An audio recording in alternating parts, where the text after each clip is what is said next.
Today I want to talk to you about 5 cars that are all front-wheel drive, like a proper hot hatch should be, which I think almost certainly reach the hyper hatch levels, if not the top end of hot hatches, for under 40 grand. Now 40 grand is a lot of money spent on a hot hatch, but all of these cars are insanely fast, and the one that isn't quite as fast is a lot cheaper, so good value for money. Let's get straight into it. Hit the like button if you want to see more videos like this, subscribe if you're new. Without further ado, let's get straight into it.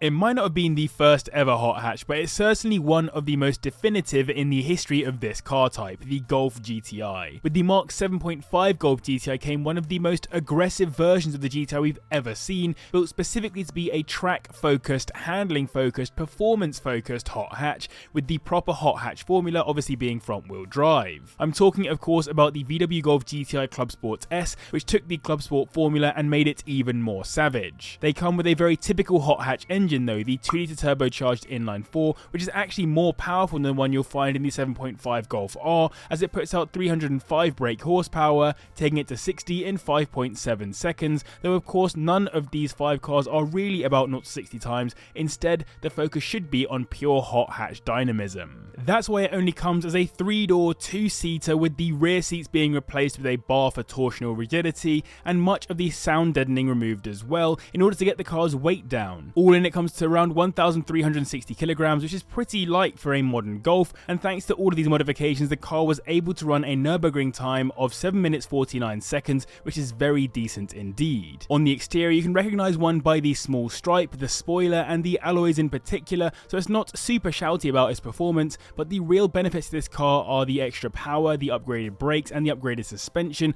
plus the Michelin Pilot Sport Cup 2s as standard. They'll run you around £32,000 at the bottom end, and £40,000 will get you into one with around 10k on the clock. Reliability wise, these have generally been good, but it's worth mentioning that they haven't really depreciated at all. They were 35k new, and outside of inflation, they're still basically there, as I've shown, of course in part due to just 400 of them ever being built, all of them for the 2016 model year. Next up, we have one of the most impressive front-wheel drive hot hatchbacks ever built, in my opinion. Of all the cars on this list, it's among the most impressive simply because, in its standard spec, it would still violate all the rest around the Nürburgring. As you'll see throughout this video, most of the cars are built specifically to be the most aggressive versions of existing performance hot hatches, but the Type R is just what it is, the Type R, and it still ran the Nürburgring in a lap time of 7 minutes 44 seconds on tyres that you or I could have literally bought with the car new from factory, which is just absurd performance. That is actually 7 seconds faster than the previous generation Type R. It's another 2-litre turbocharged inline-4 engine in this one, putting out 315 brake horsepower, taking it to 60 in 5.6 seconds, slightly quicker than the Golf, but given the engine is a VTEC one, it's the higher revs where this car really comes into its own. Where the FK2 generation Civic kicked off making the car look a little bit more aggressive, the FK8 really cemented it. Look at how insanely angular it is around the front with the splitter and air vents. Along the sides, it continues the aggression with the brake air vents jutting out from the wider wheel arches and the side skirts too.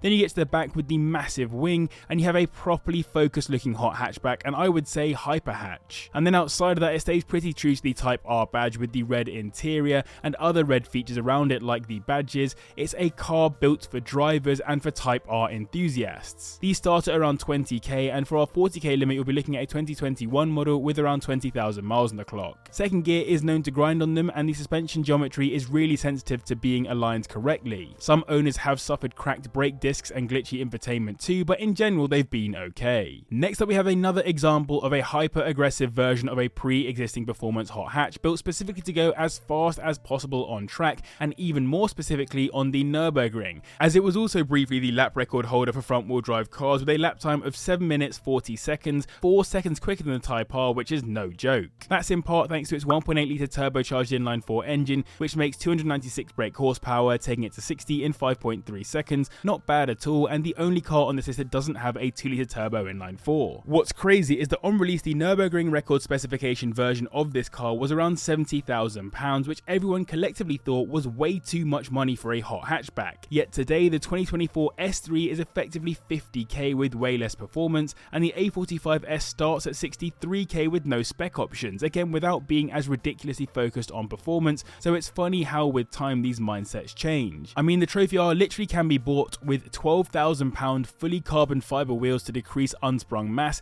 which is the kind of thing you get on a Koenigsegg, not a Renault. If that doesn't doesn't put it into hyperhatch territory, I don't know what does. It also gets carbon ceramic brakes, and all the carbon you see on it around the diffuser, for example, is real. One of the most insane features too is the Olin suspension built specifically for this car, plus like the Golf, it's had the rear seats removed and swapped for a torsional beam, which is funny because the car still has rear doors which lead to nowhere. I suppose it gives extra boot space. This is the most expensive car on the list though, starting at our 40k limit, and for that kind of money you'll be getting a 2020 model with around 8,000 miles on it. Generally these will be pretty decent on reliability because most of them have been kept as exotic cars at this point as well. So I hope you guys are enjoying this video. If you have, then do hit the like button and subscribe as well if you're new. And let me know in the comments down below what the definition of a hyperhatch is. I'm really struggling to work out what it is. I'd love to hear your thoughts. We're on to the most normal version of a hot hatchback now, and one that has literally only very recently been cancelled. It's the Hyundai i30N Performance, which maybe isn't as performant on track as some of the other cars on this list, but it is quicker than most of them and also more useful than most too from a day-to-day perspective, and the one that I mentioned is probably the best value for money. It was cancelled not because it's underperforming on sales and the likes, but rather because Hyundai have completely canned their performance internal combustion engine program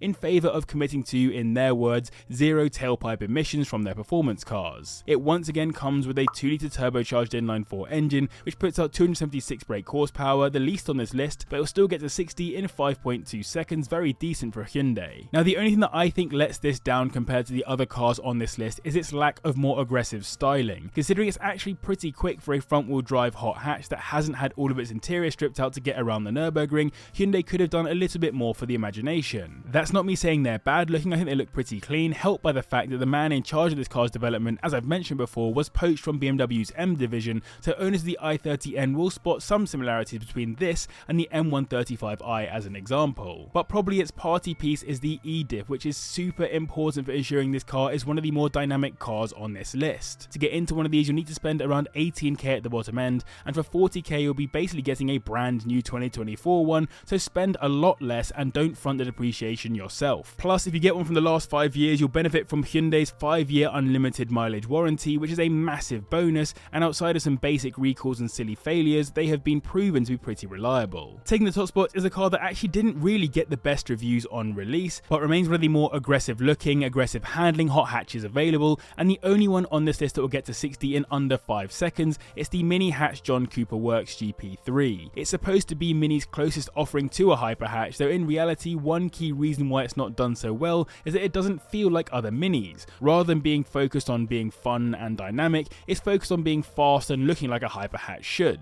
But there's no doubting that pace thanks to its 2-litre turbocharged inline-4 engine, which puts out 306 brake horsepower, taking it to 60 in 4.7 seconds, which is about the same pace as a Mark 8 Golf R. Aesthetically, it absolutely is a hyperhatch, with the massive aero all around, particularly those crazy wheel arches and the massive rear wing. I've seen reviews question the wing's effectiveness on a front-wheel drive car, but the same could be said for the Type R, which is obviously a very quick car on track, and the same can be said for this, given it did a Nürburgring lap time of 7 minutes 56, which is still pretty potent, and all that aero must be amounting to something. Interior-wise, a similar story to the Golf and Megane, with the rear seats removed in favour of a torsional bar, though in the preview version it also had 5-point harnesses and some other more racing-focused parts. Effectively today, this is seen as a pointless exotic Mini, but I would love to get one out on track to test whether it really is any good at what it's supposed to be good at, even if it's been shown many times to be a bad daily driver. They'll run you around 30k at the bottom end, and 40k will get you into a 2021 model with 5,000 miles on the clock. Generally, the reliability on the JCW has been decent, which should mostly copy over to these, especially as most examples you find should be low mileage as people have bought them as investment pieces. Now that was 5 hyper hatches for under 40k, all front wheel drive. Let me know your thoughts in the comments down below, and hit the like and subscribe button for more videos like this. Huge thanks to you guys and to the patrons for their continued support, and click on screen now for another video that YouTube thinks you should watch.